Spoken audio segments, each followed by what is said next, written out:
In the previous episodes we saw how the 3rd SS Panzer Corps retreated from the Oranienbaum front all the way back to the Narva River.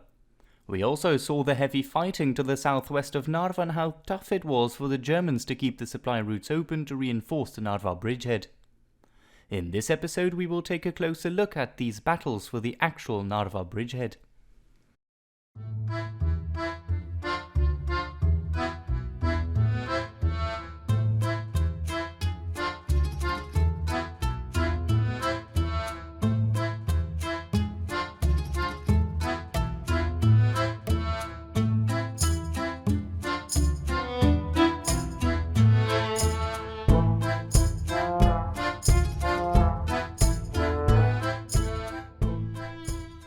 By the first couple of days of February, the units of the 3rd SS Panzer Corps finally arrived at Narva. They began to move into their new positions in the Narva bridgehead with the Soviets hot on their heels. The depleted battalions of the 3rd SS Panzer Corps had to reorganize their troops as soon as possible to avoid utter destruction. At the same time, they had to dig themselves in order to protect Narva from falling into Soviet hands. In the south of the Narva bridgehead, close to the Narva-Jamburg road, was SS Panzer Grenadier Regiment 24 Denmark. To the north of the Danes was the Nederland Brigade with the SS Panzer Grenadier Regiment 48 General Seyffardt and the SS Panzer Grenadier Regiment 49 De Ruyter. The De Ruyter Regiment was positioned in the north of the bridgehead in front of Lilienbach.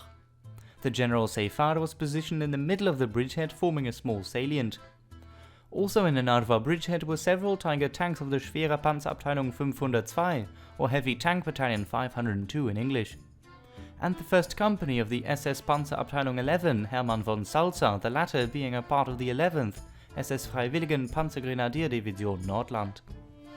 Completing the defences were the various puck and assault guns of both the Nederland Brigade and the Nordlands Division. After the hectic retreat from the Oranienbaum sector, the Corps desperately needed to reorganize. The 9th and 10th Luftwaffe Field Divisions, which had suffered a lot during the previous months of fighting, were used for such a purpose, and the members of the Luftwaffe were attached to the SS Defenders. Early in the existence of the Narva bridgehead, the mixed unit of Nederland and Norge men was subject to hard fighting near the Lilienbach sector to the northeast of the bridgehead. The men under SS Hauptsturmführer Töni managed to repel the Soviet attack, but they endured heavy losses in return. In order to strengthen the defences in front of Narva, the engineer or pioneer units of the Nordland Division were sent out to lay mines and set up barbed wire in front of the Germans' defensive lines. While the German engineers were strengthening the line during the night, the Soviet artillery and air force targeted the bridges across the Narva River during the day so that no supplies could reach the volunteers in their trenches. Smoke screens were put up by the Germans to protect the bridges from being attacked by air. In the first few weeks of February 1944, a weakness was found halfway between Narva and Hungerburg at a place called Kudrukula. With the reserves of Kampfgruppe Küste, SS Brigadeführer Griesing launched a counterattack on the recently emerged Soviet bridgehead. They were able to throw the Soviets back across the river, but both sides had taken several casualties. On the 12th of February, another successful crossing was made, this time between Rigi and Siverzi.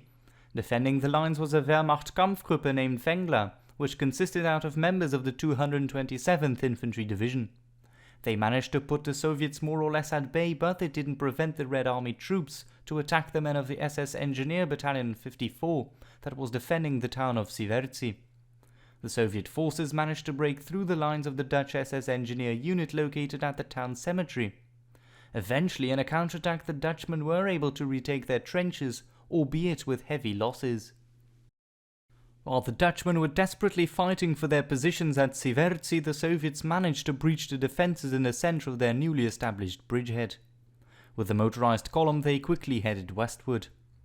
In order to stem the advance, a makeshift battle group was set up which consisted out of the reserves of Steiner's corps. The Kampfgruppe was put under the command of SS Sturmbannführer Albrecht Krügel, the command of the 2nd Battalion Norge Regiment. After a tough fight, the makeshift battle group was able to block the advance made by the Soviet column at about 800 meters from Paklemae. The longer the Soviets managed to hold and possibly expand their bridgehead at Siverzi, the more it put the Germans at Narva in danger. For the Germans there was no other option but to send every available resource in the area towards the bridgehead to contain and possibly reduce the threat. The entire Narva line was at stake. The following morning, on the 13th of February, the Red Army continued their attempts to expand their bridgehead. They made a new assault on the Dutch engineers at the cemetery of Siverci, but the Dutchmen, hiding from the artillery behind the few gravestones in the cemetery, started to pour fire onto the Soviet attackers, which were compelled to pull back. With the Soviets getting ever weaker inside their bridgehead, the Germans decided to attack. The Nederland Brigade's assault gun detachment, the SS Panzerjägerabteilung 54 under SS Sturmbannführer Schock, was the first to attack. The Soviets put up a staunch defense, killing the commander of the Dutch assault gun detachment. At the same time, Kampfgruppe Krügel managed to close in on the Red Army defenders. The Nordland Division's commander, SS Brigadeführer Fritz von Scholz, arrived in the area in an attempt to boost the morale of his troops. But the next morning, SS Sturmbannführer Krügel became seriously wounded and SS Hauptsturmführer Michael Thöny took over the command. With a final assault on the few remaining Red Army defenders, the Siverci bridgehead ceased to exist. While the Siverci bridgehead was back under German control, the Soviet 378th Rifle Division established yet another bridgehead over the icy Narva River, this time in the vicinity of Vepsküla. However, the German artillery managed to contain the bridgehead and stem the advance made by the Soviet infantrymen and women who started to dig themselves in. The northern part around the village of Riihi was soon forced back under heavy German counterattacks. At the same time, the western perimeter was under attack from a platoon of Tiger tanks of the Schwere Panzerabteilung 502. The main task of eliminating the Vepsküla bridgehead was assigned to the newly arrived 20th Waffen-Grenadier Division of the SS. This division consisted mainly out of Estonian volunteers ready to defend their homeland.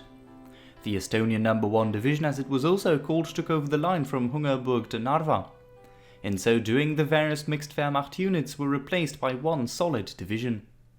Just south of Hungerburg, the Waffen-Grenadier Regiment of the SS 46, under the command of Waffenstandartenführer Thüling, took over the line.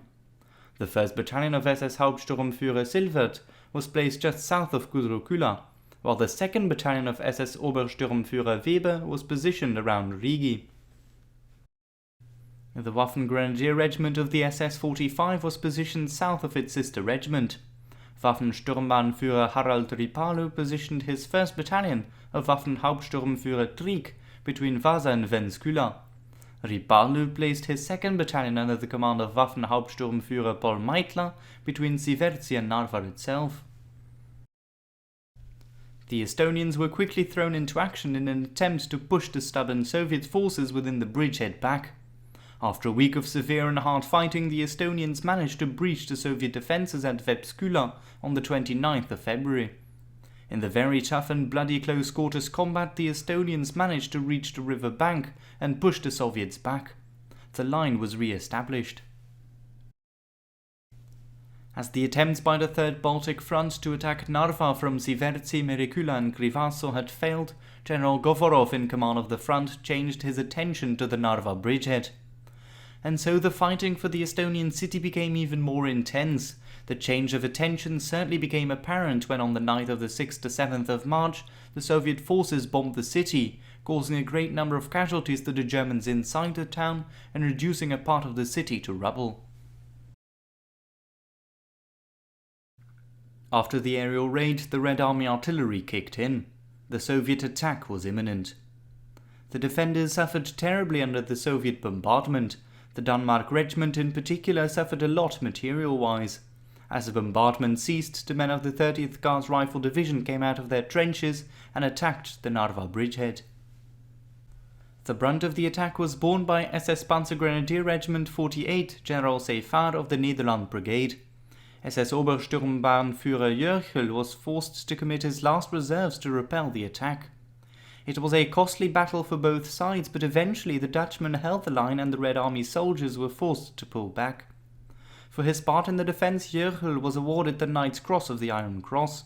Several days later, the Soviets shifted their attack towards the Dutchmen of the SS Panzergrenadier Regiment 49, the Reuter, in front of Lilienbach. During the very intense fighting, the Soviet forces eventually managed to break through the lines of the Die Deutsche Regiment.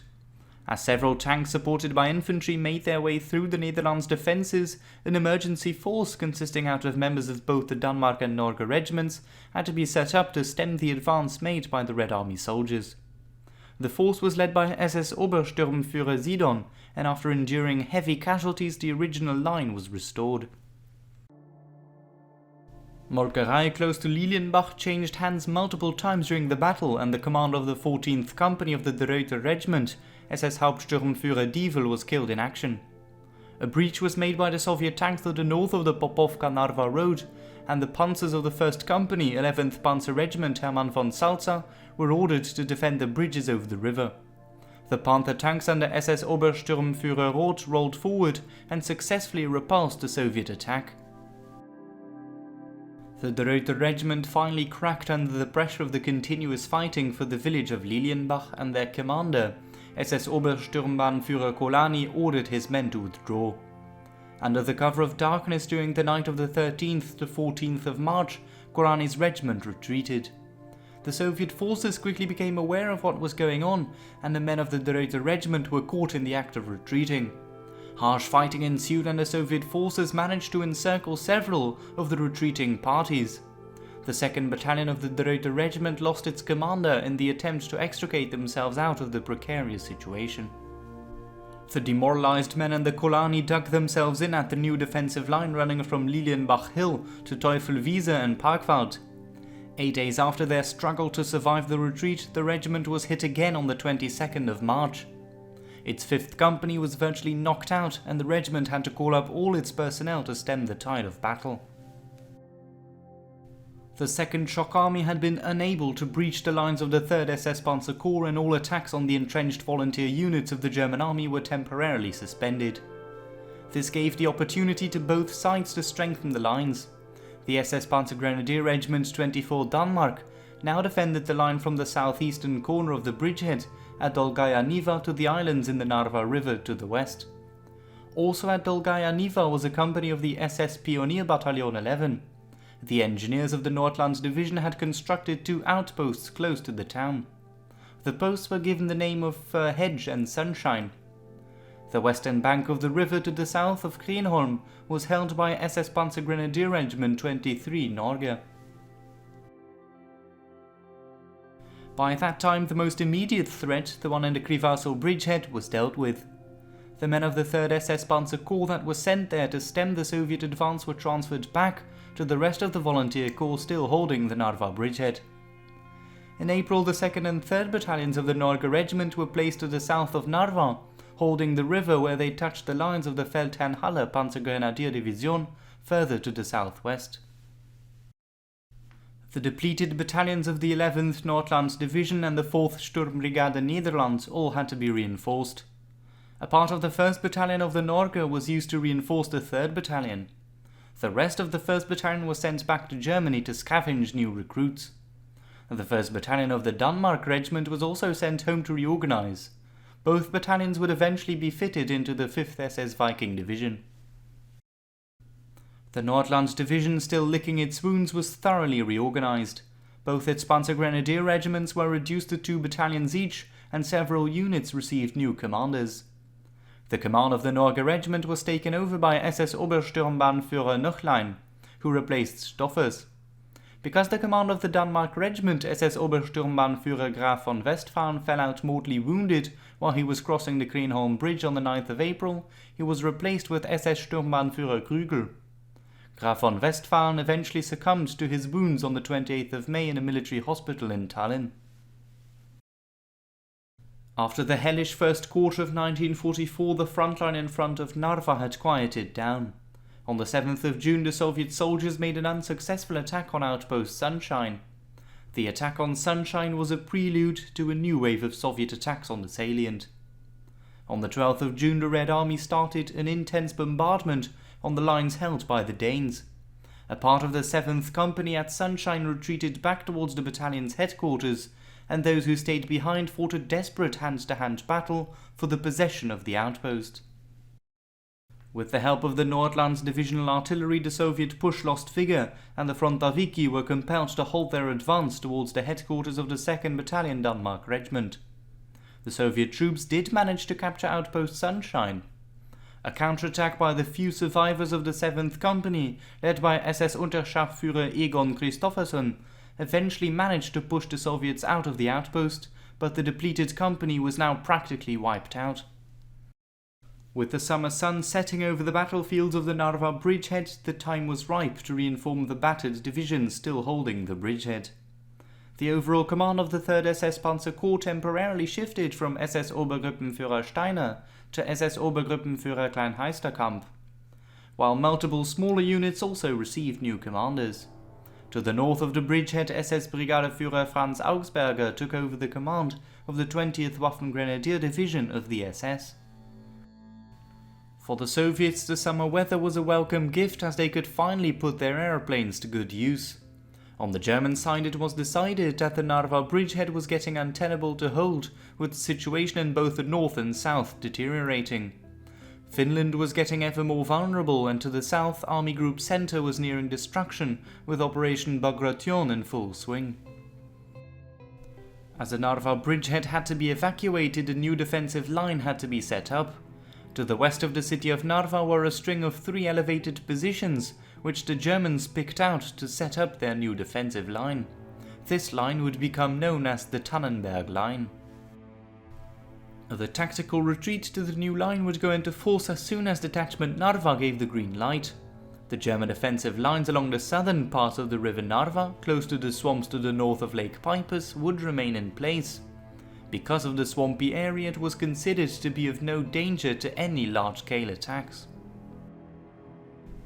As preparations were being made to withdraw the Narva bridgehead, the Soviets once more attacked the Sunshine outpost, this time in the afternoon of the 17th of July. The outpost, still held by the Danish defenders, was overrun, and a counterattack by the 2nd Battalion of the Denmark Regiment was set up. During the vigorous hand-to-hand combat, the Danish and German soldiers managed to capture a number of prisoners, and out of the interrogations they found out that the Soviets were preparing for an offensive to break the bridgehead for once and for all. The German High Command deemed it the right time to retreat towards the Tannenberg Line. The defenders remained in the bridgehead for a few more days. After all, they had fought for it continuously for nearly 6 months. During the final days, the volunteers nervously awaited the next step. Would they endure yet another Soviet offensive, or would they pull back just in time to the Tannenberg Line? Find out more about the Battle of the Tannenberg Line in the next episode. I hope you enjoyed this one. If you did, why not leave a like and subscribe to the channel. I hope to see you in the next episode, which will be the final part of this Narva 1944 series. Cheers!